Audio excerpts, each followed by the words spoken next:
Assalamualaikum warahmatullahi wabarakatuh. Halo semua, apa kabar? Ketemu lagi sama Ibu di pembahasan terakhir sebelum UTS. Minggu depan kita akan UTS, soalnya insya Allah esai. Nah, ini UTS pertama untuk kalian. Jadi di SMKN 1 Cibadak ini, kalau kita UTS itu biasanya dibagi dua bagian.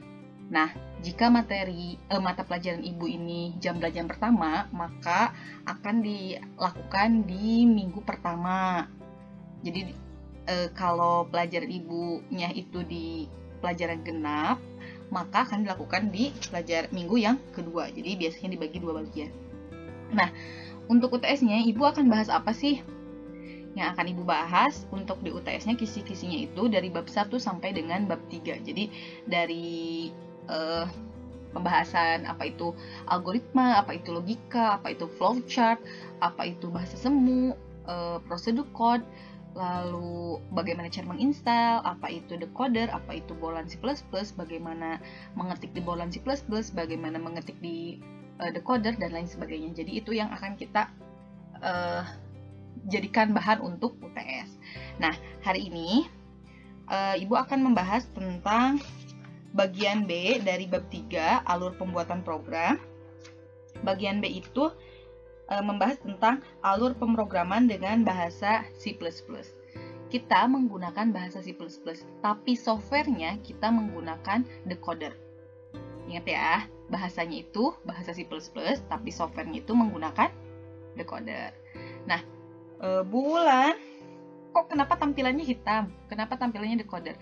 Karena Ibu akan menjelaskan sambil praktik gitu ya. Yang pertama, bagaimana penulisan kode program. Nah, sebelum menuliskan kode program di decoder ini, yang pertama yang harus kalian lakukan tentu saja membuat file. Caranya bisa klik start coding yang ini atau create file. Ibu akan mulai dari start coding. Nah, new filenya kita isi dengan perkenalan. Perkenalan 1. Lalu di sini kita pilih bahasanya. Ibu pilih bahasa C++. Jadi, kalian buka decoder, lalu pilih start coding atau create file, lalu isi nama dan pilih bahasanya itu C++. Kalau sudah, teman-teman tinggal klik Oke. Nah, ini tampilan awal dari decoder di bahasa pemrograman C++. Nah, sekarang codingannya seperti ini. Encode IOStream using namespace std integer int main, lalu cout minggu depan kita UTS. Nah, masuk ke cara penyimpanannya. Kalau di aplikasi decoder ini sudah otomatis ya, tidak harus disimpan. Tapi kalau mau disimpan tinggal klik save. Nah, lalu kompilasi kode program. Setelah kamu mengetikkan kode program, tahap berikutnya adalah mengkompilasi kode program tersebut.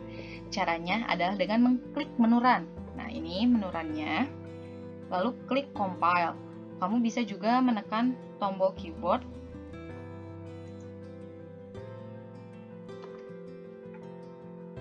Kalau di aplikasinya itu CTRL F9, tapi karena ini aplikasinya berbeda, teman-teman tinggal untuk compile-nya, kompilasinya, teman-teman tinggal klik run program.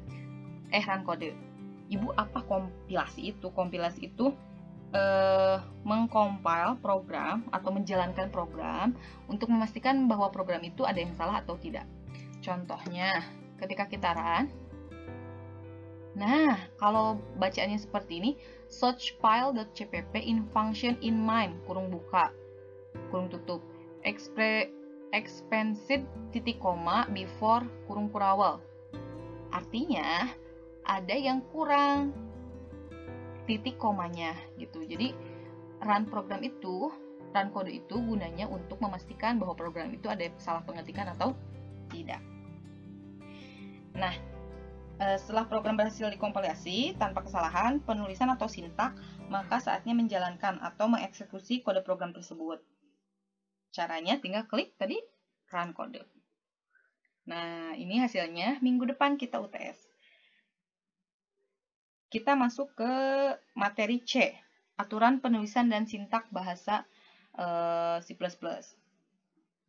Dalam menulis kode program, ada beberapa aturan penulisan dan sintak yang harus dipatuhi. Jika tidak, maka kode program yang ditulis akan mengalami compile time error, yaitu munculnya pesan kesalahan pada saat proses kompilasi. Aturan penulisan ini bisa berbeda untuk setiap bahasa pemrograman. Berikut ini aturan penulisan dan sintak pada bahasa C++. Nah, yang pertama, masuk ke struktur programnya. Nah, untuk struktur programnya, Ibu berikan komentar di sini. Ini garis 2 itu komentar. Include ini disebut dengan file header. Lalu in main ini tuh pembuka.